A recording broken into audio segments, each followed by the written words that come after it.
अगर आप कोई बिजनेस कर रहे हो या फ्रीलांसर हो तो जीएसटी का नाम तो सुना ही होगा।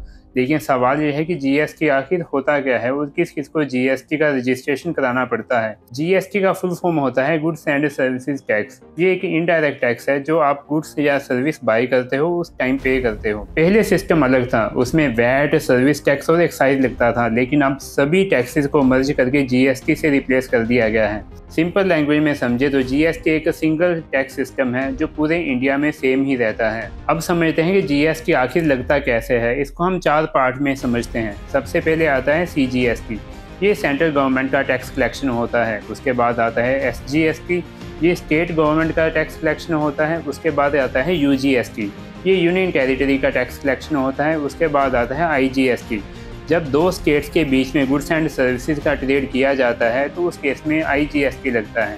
फॉर एग्जाम्पल, अगर आप दिल्ली से मुंबई कुछ बेच रहे हो तो उसके ऊपर आईजीएसटी लगेगा। अब समझते हैं कि जीएसटी के कौन कौन से स्लैब हैं। हर चीज़ पे अलग जीएसटी का रेट है।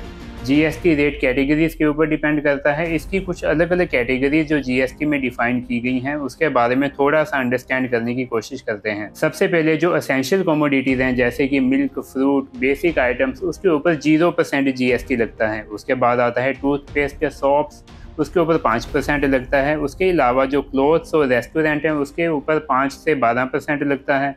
फिर फ़ोन्स या अदर टाइप के जो गुड्स हैं या सर्विसेज हैं उसके ऊपर 18% लगता है। और लास्ट में जो लग्जरी आइटम्स हैं उसके ऊपर 28% लगता है। इसका सिंपल मतलब यही है, प्रोडक्ट जितना एसेंशियल होगा टैक्स रेट उतना ही कम होगा। अब हम देखते हैं कि आखिर जीएसटी लेना किसको चाहिए। इसकी कुछ कंडीशंस हैं। अगर हम उन कंडीशंस को फुलफिल करते हैं तो हम जीएसटी रजिस्ट्रेशन के लिए लायबल हैं। अगर आप ट्रेडर हैं या मैन्युफैक्चरर हैं और आपका टर्नओवर 40 लाख रुपये से ज़्यादा है तो आपको जीएसटी रजिस्ट्रेशन लेना मैंडेटरी है। वही अगर यही टर्नओवर 20 लाख से ज़्यादा है और आप हिली एरिया में फॉल करते हैं तो आपको तभी भी जीएसटी रजिस्ट्रेशन लेना ज़रूरी है। उसके अलावा अगर आप सर्विस प्रोवाइडर हैं और आपका टर्नओवर 20 लाख से ज़्यादा है तो भी आप जीएसटी रजिस्ट्रेशन के लिए लायबल हैं। उसके अलावा अगर आप ई कॉमर्स प्लेटफॉर्म जैसे कि अमेज़ॉन, फ्लिपकार्ट या मीशो पे सामान बेच रहे हैं तो भी जीएसटी रजिस्ट्रेशन मैंडेटरी है। अगर आप दूसरी स्टेट्स में सामान सेल कर रहे हो तो भी जीएसटी रजिस्ट्रेशन लेना ही पड़ेगा।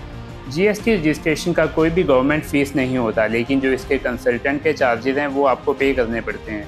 जैसे टैक्स रोडो में हम जीएसटी रजिस्ट्रेशन का 990 रुपीज़ चार्ज करते हैं। तो जीएसटी एक 15 डिजिट का रजिस्ट्रेशन नंबर है जो आपको एक सर्टिफिकेट के साथ अलॉट किया जाता है। अगर आपको लगे कि आप इनमें फ़िट होते हैं तो आपको जीएसटी लेना ज़रूरी है। उसके बाद देखते हैं कि इनपुट टैक्स क्रेडिट क्या होता है। आईटीसी जीएसटी की सबसे ज़बरदस्त पावर है। आईटीसी का मतलब है परचेज पे दिया हुआ जीएसटी आप जीएसटी लाइबिलिटी के साथ एडजस्ट कर सकते हो। इसको हम एक एग्जांपल से समझते हैं। आपने मान लीजिए कोई मटेरियल परचेज किया 1000 रुपीज़ का और उसके ऊपर जो जीएसटी था 18% के हिसाब से 180 रुपीज़ था।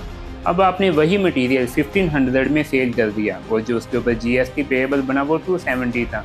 अब आपको जो नेट जीएसटी पे करना पड़ेगा वो 270 माइनस 180, 90 रुपीज़ जीएसटी आपको पे करना पड़ेगा। आईटीसी से आपको डबल टैक्स नहीं देना पड़ता। यही एक टैक्स की स्मार्ट सेविंग है जो जीएसटी आपको प्रोवाइड करता है। जीएसटी रजिस्ट्रेशन और आईटीसी के बाद अब देखते हैं कि जीएसटी में आपको कौन कौन सी फाइलिंग करनी पड़ती है। जीएसटी में 2 इंपॉर्टेंट फॉर्म होते हैं, जीएसटीआर 1 और GSTR 3B। GSTR 1 sales detail का फॉर्म होता है। इसमें आपको ये बताना होता है कि किस कस्टमर को कितना सामान बेचा और उसके ऊपर जीएसटी कितने % था और कितना टैक्स उसमें आपका बना। इसकी जो ड्यू डेट होती है वो 11th होती है मंथ एंड के बाद। वही अगर क्वार्टरली की बात करें जो QRMP डीलर्स हैं उस केस में यही 13th होती है मंथ एंड के बाद या क्वार्टर एंड के बाद। उसके बाद बात करते हैं जीएसटीआर 3B की। ये पूरी आपकी सेल और परचेज की समरी होती है।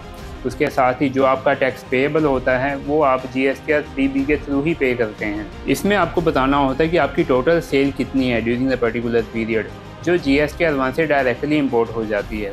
उसके बाद बताना होता है कि आपकी परचेजेज कितनी हैं या फिर उसके ऊपर आईटीसी कितना है, जो ये डायरेक्टली जीएसटीआर 2B के साथ इंपोर्ट हो जाता है। उसके बाद आता है कि कितना टैक्स पे करना पड़ेगा। इसकी जो ड्यू डेट होती है वो मंथ एंड के बाद 20th होती है। अगर हम क्वार्टरली की डीलर की बात करें जो QRMP में डील करते हैं उस केस में 22nd या 24th होती है। ये अलग अलग स्टेट्स के हिसाब से होती है। तो अगर हम इसको सिंपल तरीके से समझें तो GSTR 1 में आपकी सेल की डिटेल आ गई और 3B में आपकी टैक्स पेमेंट और सेल और परचेज की समरी आ गई। अब इसमें देखते हैं कि फाइलिंग के सिस्टम कौन से हैं, जैसे कि QRMP या फिर normal tax payer. Filing turnover के ऊपर डिपेंड करता है। अगर आपका टर्नओवर 5 करोड़ से कम है तो आप QRMP स्कीम के लिए ऑप्ट कर सकते हैं। QRMP का मतलब होता है क्वार्टरली रिटर्न और मंथली पेमेंट। वहीं अगर आपका टर्नओवर 5 करोड़ से ज़्यादा है तो आपको मैंडेटरीली मंथली रिटर्न ही फाइल करनी पड़ेगी।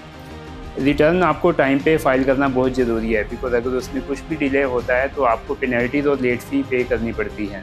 उसके बाद बात करते हैं कंपोजिशन स्कीम की। कंपोजिशन स्कीम स्मॉल बिजनेस के लिए बहुत ही यूज़फुल है। अगर आपका टर्नओवर 1.5 करोड़ से कम है तो आप कंपोजिशन स्कीम का बेनिफिट ले सकते हैं। कंपोजिशन स्कीम के कुछ बेनिफिट्स हैं, जैसे इसमें लो रेट ऑफ टैक्सेस होता है। अगर आप ट्रेडर हैं तो आपको 1% GST देना पड़ता है।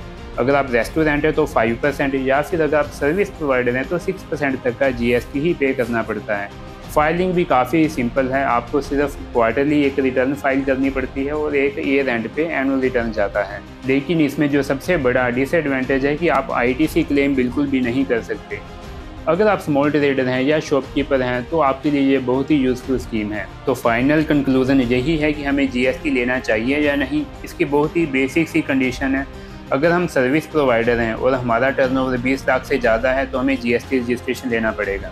वही अगर हम ट्रेडर हैं या मैन्युफैक्चरर हैं और हमारा टर्नओवर 40 लाख को क्रॉस कर जाता है तो हमें ज़रूरी है कि GST रजिस्ट्रेशन करवाना ही पड़ेगा।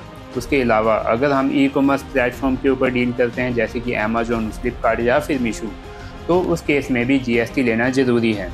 उसके अलावा अगर हम इंटर स्टेट गुड्स में डील करते हैं, मतलब एक स्टेट से दूसरी स्टेट में हम सामान सेल करते हैं, तो भी GST देना पड़ेगा। बट अगर आप स्मॉल बिजनेस हो और आप ज़्यादा कंप्लाइंसेस के चक्कर में नहीं पड़ना चाहते तो कंपोजिशन स्कीम आपके लिए बेस्ट है। तो अंत में मेरी एडवाइस यही है, अगर आप एक सीरियस फ्रीलांसर हो और बिजनेस ओनर हो तो GST लेना एक स्मार्ट मूव है।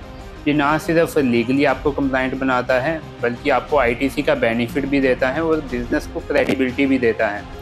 आपको GST के रिलेटेड कोई भी कन्फ्यूज़न हो या कोई भी क्वेश्चन हो, आप नीचे कमेंट सेक्शन में डाल सकते हैं या फिर आप हमारे कस्टमर केयर नंबर पे कांटेक्ट भी कर सकते हैं। और अगर आपको ये वीडियो यूज़फुल लगा तो इसको लाइक, शेयर और सब्सक्राइब ज़रूर करना। Thank you.